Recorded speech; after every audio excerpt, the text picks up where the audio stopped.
35% on the math final. No one can be that dumb with numbers. Well, at least you didn't lose your lunch over a bug. How embarrassing. Who cares about bugs?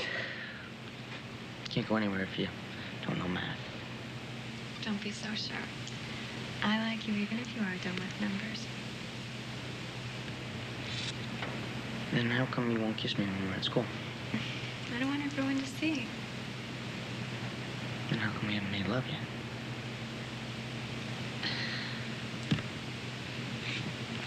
How come that's all you ever talk about anymore? That's all I ever think about anymore.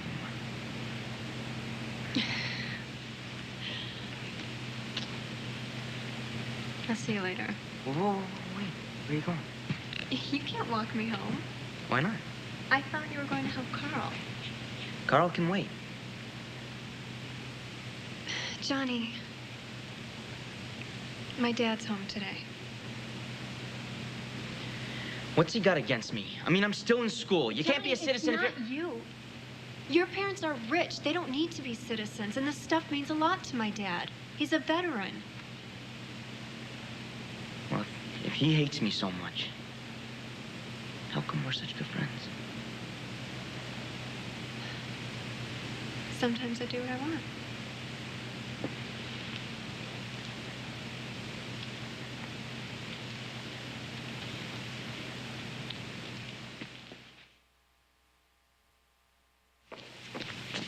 Hey, you're late. My dad had to help me pack. Suddenly I was afraid he's never going to see me again or something. It was sweet, but it took forever. Anyway, I guess I'm ready to go. Yeah, me too. I'm wearing everything I own. I'm sorry that your parents were so mad. Who cares? The Federation will give me everything I need for the next 2 years. It's what your father said. Yes, he did. You talked to Carl? Yeah, he left this morning. Couldn't say where. Oh, it's exciting. But it's scary, too, isn't it? Going someplace new where you don't know anyone. I'm gonna miss you. I'll miss you, too, Johnny. I love you. Outbound Group 948A, Tereskova, all sections transporting at Bank 5. That's me. Just say it once. Try it on for size. All right. I love you. Do you mean it? I said it.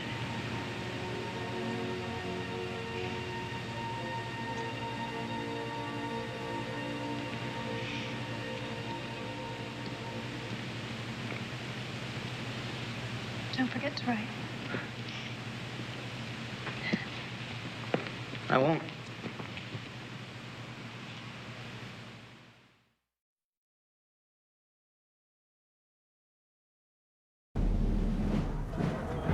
In the future, wars will still be fought for honor, glory, and survival. Only the enemy will change.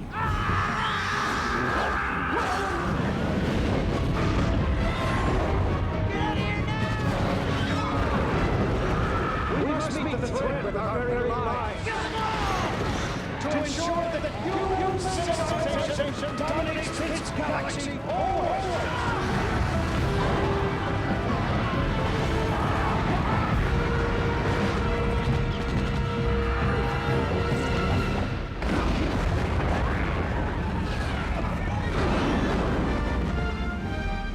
Interplanetary war has been declared.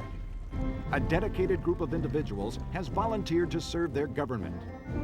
Casper Van Dien, Dina Meyer, Denise Richards, Jake Busey, Neil Patrick Harris, Patrick Muldoon, Michael Ironside, and Clancy Brown.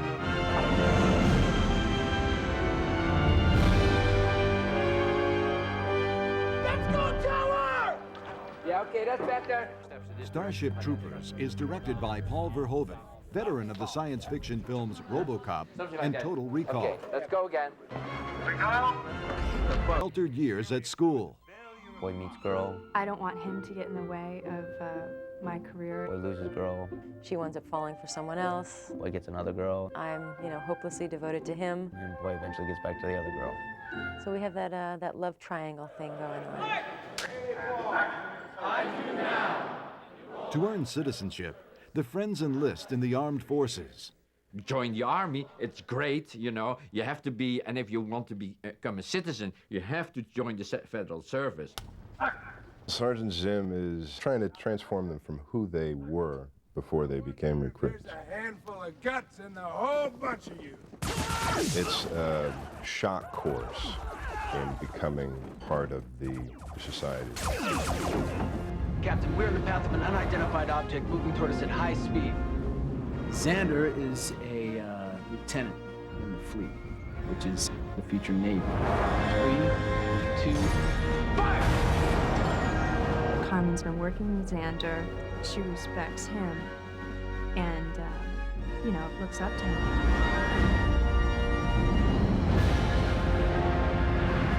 It took more than a year for model builders and special effects artists from Sony Imageworks, Industrial Light and Magic, and Boss Film to construct the vessels that would carry the troopers to their confrontation with the alien insects.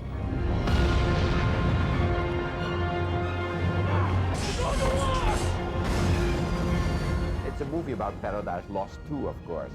The innocence of youth is replaced by the cruelty and the hard edge of war.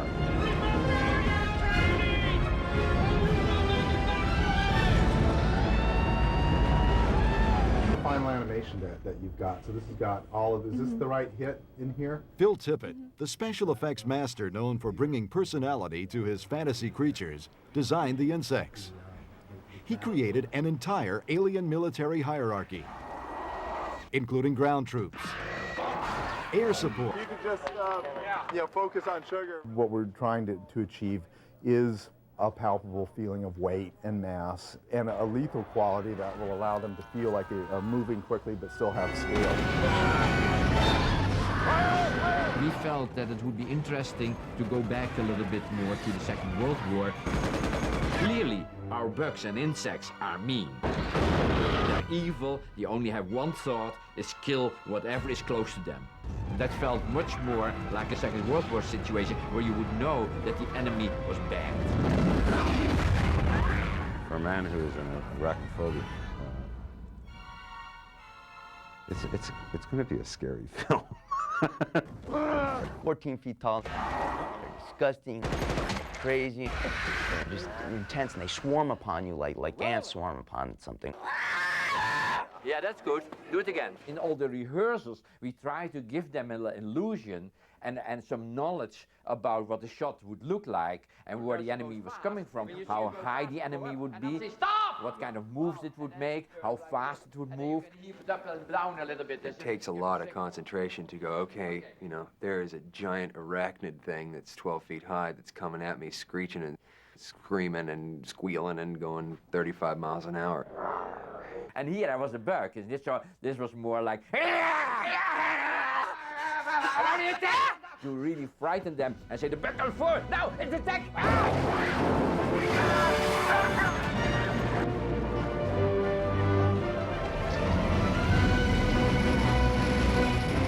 This is such a giant movie.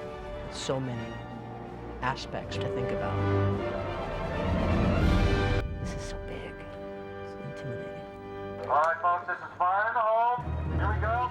Big movies like this, you can compare, I'm exaggerating of course, to building the Notre Dame.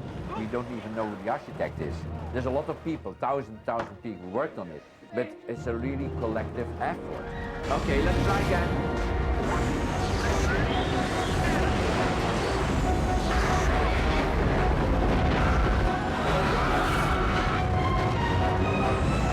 It is the dream of everybody that looks at the sky and realizes that there is something else there.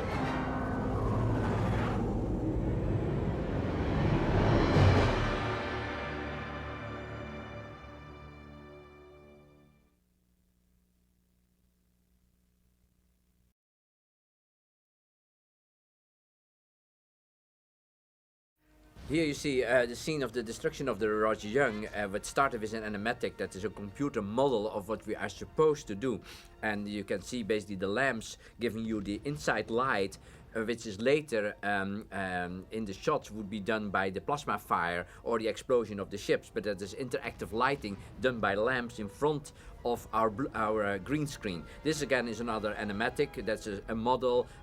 That is how to build the models in a way that they follow the situation that is established already in the animatic, so you know that more or less the sequence of events kind of works and that the storyboards were correct as we established them. All these shots that you see here are generally executed more or less according to these so-called animatics like this one. So there's always little changes because when you shoot it, you find things. When you look at the movie, you will see that the whole set is extended at that point and that other little rescue pods are added that you see disappearing. But of course when we shot it, that was not there. We only had the first part of the set and the second of the part of the set further away. These are earlier versions without the explosions and the flames that are visible in the real shots. Here you can see this was shot, the foreground was shot on a gimbal. That's where you get all the trembling and the strange positions of this thing. This is just a storyboard in between. The green screen was of course later replaced by star fields and exploding other ships and whatever we have in these shots.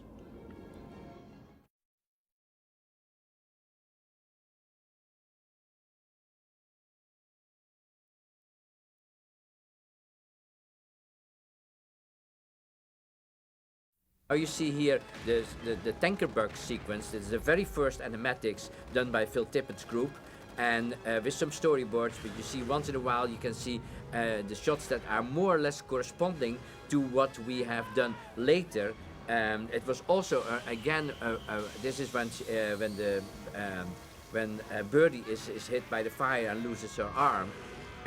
It was done again because the scene to shoot was so complicated because there was no real big tanker bug available, so we could get a feeling a little bit what was happening by having the animatics available to us when we were shooting the scene. So that would give us an indication. That is a shot that shot there is more or less visible in the scene, but it's all done a little bit in a different way. Some of these shots are very close still to what it became later, and other ones have been changed because when we were on the set, of course, working on this shell that was built on the tractor, other possibilities became available and others were not possible. But if you compare the two scenes, you will see that a lot of that is kind of the scene as we had it, especially for example here. Of course, we shot that in reality with Johnny Rico. Again, a shot like that and this would be shots that later were done by Phil by digital animation, not only of the tanker bug, but also digital animation of Johnny Rico himself. So Johnny is not, real Johnny is not the actor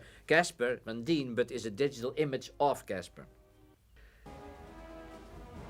And here you see the scene in a little bit different way. This is a little bit. This is how it was shot in reality. But yeah, that is the reality as it was shot. So you can imagine how difficult it was for the actors to react on all that.